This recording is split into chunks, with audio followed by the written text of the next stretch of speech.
अस्सलाम वालेकुम स्टूडेंट्स। आज के लेक्चर में हम देखेंगे कि कोरिलेशन एनालिसिस किस तरह के इससे किए जाते हैं और कोरिलेशन जो है वो क्यों फाइंड आउट करते हैं, इससे हमें क्या फ़ायदा होता है। इससे पिछले लेक्चर में हमने देखा था कि रिग्रेशन मॉडल हमने बनाया था, यानी कि एक प्रिडिक्शन मॉडल हमने बनाया था वाई के लिए, और उसमें हमने जो इक्वेशन हम बनाई थी वो y is equal to a plus b x की इक्वेशन बनी थी। यानी कि इस तरह की एक रिग्रेशन मॉडल हमने बनाया था, y is equal to a plus b x. ठीक है, ये जो दो वैल्यूज हैं y और x, इनके दरमियान में जो रिलेशनशिप है, इस मॉडल को बनाने से पहले, इस प्रिडिक्शन मॉडल को बनाने से पहले हम ये देखते हैं कि वाई और एक्स के दरम्यान में रिलेशनशिप जो है वो किस तरह का है। इधर द रिलेशनशिप इज स्ट्रॉन्ग और वीक। ठीक है, तो ये जो रिलेशनशिप है ये स्ट्रॉन्ग और वीक का कैसे पता चलता है। जैसे लेट सपोज मैंने एक ऐड दिया है, और उस ऐड में मैं आपको ये बताती हूँ कि मैं मेरा जो है वो हाउस फॉर सेल है, और इसका कवर्ड एरिया कितना है, इसमें बेडरूम्स कितने हैं, बेडरूम का साइज कितना है, इसमें ड्राइंग रूम का साइज क्या है, इसकी लोकेशन क्या है घर की, और इसमें किचन किस तरह का बना हुआ है, इसमें कितने वॉशरूम्स हैं। ठीक है, ये या गार्डन कितना है, ठीक है, ये सब, या बैकयार्ड इसमें है या नहीं, या और कितना एरिया है बैकयार्ड का। ये सारी डिटेल जब मैं प्रोवाइड करती हूँ अपने एडवर्टीजमेंट में, साथ में मैं एक और डिटेल ऐड कर देती हूँ, वो है कि मैंने किस कलर का पेंट उस घर में करवाया हुआ है। तो ये जो कलर वाला जो फीचर है, जो मैंने कहा कि किस कलर का पेंट है, इस फीचर को अगर मैं इस डेटा सेट में से मैं निकाल भी देती हूँ, इस ऐड में से मैं निकाल भी देती हूँ, तो इस ऐड पर कोई फर्क नहीं पड़ता। ये सिर्फ इस ऐड की कॉम्प्लेक्सिटी को इंक्रीज कर रहा है। ठीक है, यानी कि एक ऐसा यूजलेस फीचर है जिसको मैं निकाल भी देती हूँ तो मेरे ऐड पर कोई ज्यादा फर्क नहीं पड़ेगा। ठीक है, और अगर लेट सपोज इस ऐड की जो कॉस्ट है वो मैं पर सेकंड के हिसाब से पे कर रही हूँ या पर वर्ड के हिसाब से पे कर रही हूँ, तो ये फीचर जो है ये सिर्फ मेरी उस ऐड की कॉस्ट को बढ़ाएगा। ठीक है, ये इससे, इसके अलावा ये मुझे इससे कोई बहुत ज्यादा फायदा नहीं देने वाला। तो इस तरह के फीचर को हम उस अपने डेटा सेट में से निकाल देते हैं। तो ये जो कोरिलेशन एनालिसिस है, कोरिलेशन के थ्रू हमें ये पता चलता है कि ये जो एक्स और वाई के दरमियान में हम रिलेशनशिप फाइंड आउट करने जा रहे हैं, जो इक्वेशन बनाने जा रहे हैं, या जब हमें प्रोडिक्शन के लिए, वाई की प्रोडिक्शन के लिए जो एक्स हम यूज कर रहे हैं, क्या इन दोनों के दरमियान में रिलेशनशिप है भी या नहीं, इनके स्ट्रॉन्ग रिलेशनशिप है या वीक रिलेशनशिप है। तो इस रिलेशनशिप को फाइंड आउट करने के लिए हम कोरिलेशन कोफिशिएंट फाइंड आउट करते हैं। इसको हम आर से रिप्रेजेंट करते हैं। इसकी वैल्यू जो है वो 1 और -1 के दरमियान में रहती है हमेशा। 1 का मतलब ये है कि बहुत स्ट्रॉन्ग रिलेशनशिप है, और -1 का मतलब भी यही है कि बहुत स्ट्रॉन्ग रिलेशनशिप है।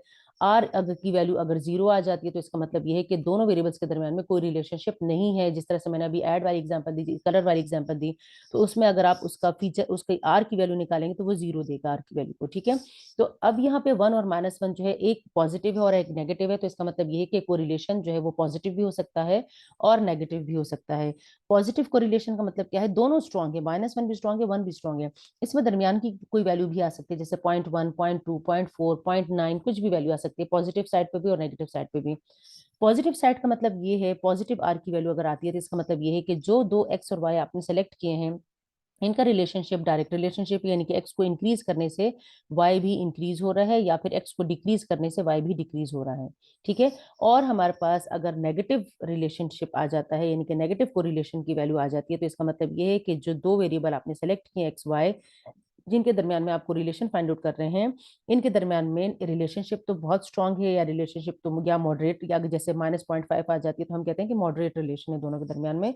लेकिन रिलेशनशिप कैसा है, इनडायरेक्ट रिलेशन है, यानी कि इनवर्स रिलेशन है, यानी कि एक्स को इंक्रीज करने से वाई डिक्रीज हो रहा है, या फिर एक्स को डिक्रीज करने से वाई इंक्रीज हो रहा है, इस तरह का रिलेशनशिप है। ठीक है, तो इस तरह के वेरिएबल्स होते हैं हमारे पास, लेकिन ये हमें आर की वैल्यू से पता चल जाता है कि रिलेशनशिप किस तरह का है। अगर हमारे पास हमें ग्राफ दिया हुआ है, किसी डेटा सेट का ग्राफ दिया है, तो फिर हम कैसे पता लगाते हैं कि रिलेशनशिप पॉजिटिव है या नेगेटिव है, कोरिलेशन कोफिशिएंट किस तरह का है। फिर हम इस तरीके से पता करते हैं कि अगर हमारे पास पॉजिटिव कोरिलेशन है तो कैसे पता चलता है कि देखिए यहाँ पर एक्स की वैल्यू इंक्रीज हो रही है इस तरफ, और वाई की वैल्यू यूं इंक्रीज हो रही है, तो देखिए ग्राफ भी ऊपर की तरफ ही जा रहा है, तो इसका मतलब ये हुआ कि ये पॉजिटिव कोरिलेशन है। ठीक है, और स्ट्रॉन्ग रिलेशनशिप है, बिल्कुल सेंटर में ग्राफ आया हुआ है। अगर हमारे पास ये वैल्यू, अगर हमारे पास नेगेटिव नेगेटिव कोरिलेशन आ जाए, तो नेगेटिव कोरिलेशन का मतलब ये हुआ कि ग्राफ से कैसे पता चलेगा कि जब, इसका मतलब ये होता है कि एक्स इंक्रीज हो रहा है तो वाई डिक्रीज हो रहा है। तो देखो ग्राफ यहाँ पर एक्स इंक्रीज हो रहा है तो वाई के लिए नीचे की, ग्राफ नीचे की तरफ आ रहा है। सही है, तो इसका मतलब ये हुआ कि ये नेगेटिव कोरिलेशन को रिप्रेजेंट कर रहा है। और जब हमारे पास जीरो रिलेशनशिप होता है, कोई रिलेशनशिप नहीं होता है, आर की वैल्यू तो जीरो आती है, लेकिन ग्राफ से कैसे पता चलता है, ग्राफ से ऐसे पता चलता है कि आपके पास देखो एक्स की वैल्यू जो है वो जो ग्राफ बनता है वो एक्स एक्सिस के पैरेलल बन जाते हैं। इसका मतलब ये होता है कि एक्स की वैल्यू देखो यहाँ इंक्रीज होती जा रही है, लेकिन y की वैल्यू एक पॉइंट पर रुकी हुई है, जैसे y इज इक्वल टू 5 है लेट सपोज, तो x की हर वैल्यू के लिए y की वैल्यू 5 ही आती जा रही है, y की वैल्यू चेंज नहीं हो रही। इसका मतलब है कि दोनों के दरम्यान में कोई रिलेशनशिप नहीं है। x को चेंज करने से जब y पर कोई फर्क ही नहीं पड़ रहा, तो x को रखने की जरूरत नहीं है आपको, आप वेरिएबल चेंज कर लें, कोई और वेरिएबल ले लें। सही है। अब इस r को फाइंड आउट किस तरीके से करते हैं, दो वेरिएबल्स x और y हैं, ये फॉर्मूला हम यूज करते हैं r को फाइंड आउट करने के लिए। और इसको अगर हम सिंप्लीफाई करें तो इसका एक सिंप्लीफाइड वर्जन भी है, वो भी मैं आपको लिख देती हूँ। आर इज इक्वल टू, हम यूजुअली कंप्यूटेशन के लिए ये जो सिंप्लीफाइड फॉर्म है ये यूज करते हैं, जो मैं अभी लिख रही हूँ, एन समीशन एक्स वाई, ये हमारे पास फॉर्मूला है, minus summation x summation y divided by, आपको याद होगा कि हमने जब बी की वैल्यू फाइंड आउट की थी, स्लोप की वैल्यू फाइंड आउट की थी, जब हम आर की वैल्यू, जब हम रिग्रेशन कर रहे थे, तो उसका भी इसी से मिलता जुलता फॉर्मूला था। और नीचे डिनोमिनेटर में हमारे पास आएगा n summation x square minus summation x whole square, ठीक है, ये हमारे पास आएगा। और सेम यही वैल्यू जो है आपने वाई के साथ भी लिखनी है। जो हमारे पास बी की वैल्यू हम फाइंड आउट करते हैं ना रिग्रेशन में, वो सिर्फ इतना सा फॉर्मूला होता है, ये वाई वाली टर्म इसके अंदर नहीं होती, जो मैं अभी लिखने जा रही हूँ, इसमें ये वाई वाली टर्म भी होती है आर में। N summation x square minus summation, sorry, n summation y square minus summation y whole square, ये हमारे पास आ गई है। और इस पूरे के ऊपर जो है वो एक अंडर रूट आता है डिनोमिनेटर में, ठीक है, इस पूरी वैल्यू के ऊपर। तो ये हमारे पास आर की वैल्यू फाइंड आउट करने का फॉर्मूला है। अब हम एक एग्जाम्पल लेते हैं। यहाँ पर मैंने एक्स और वाई दो वेरिएबल्स दे लिए, कोई से भी वेरिएबल्स हो सकते हैं रियल लाइफ में, एक्स और वाई कोई किसी भी तरह का डेटा हो सकता है, ये वेट और हाइट भी हो सकते हैं, ये प्रेशर और वॉल्यूम भी हो सकता है, ये सैलरी और उसकी जो है वो ये एक्सपीरियंस और उसकी सैलरी भी हो सकते हैं, कोई से भी दो वेरिएबल्स हो सकते हैं। तो ये दो वेरिएबल्स का डेटा मैंने लिया हुआ है एक्स और वाई का, इसको सॉल्व करते हैं। हम सबसे पहले अपने पास फॉर्मूला लिखेंगे, फॉर्मूला हमारे पास क्या है, यहाँ पर लिखते हैं फॉर्मूला। अभी हमने पीछे देखा था फॉर्मूला, ये हमें कौन कौन से वेरिएबल्स चाहिए, देखें, हमें वेरिएबल चाहिए, हमें क्या क्या चाहिए, हमें एक्स और वाई का प्रोडक्ट चाहिए, ठीक है, एक्स और वाई हमें दिए हुए हैं, एक्स और वाई का प्रोडक्ट चाहिए और उसका सम। और हमें क्या चाहिए, एक्स का सम चाहिए, हमें वाई का सम चाहिए, हमें एक्स स्क्वायर का सम चाहिए, यानी कि एक कॉलम हमने एक्स स्क्वायर का बनाना है, वाई स्क्वायर का सम चाहिए, एक कॉलम हमें वाई स्क्वायर का बनाना है, ठीक है। तो हम यहाँ पर ये कॉलम्स बनाते रहते हैं। जैसे सबसे पहले हम एक्स वाई का कॉलम बना लेंगे, एक्स वाई इस वक्त मैंने इसको हॉरिजेंटल फॉर्म में लिखा है, आप इसे वर्टिकल फॉर्म में भी टेबल बना सकते हैं।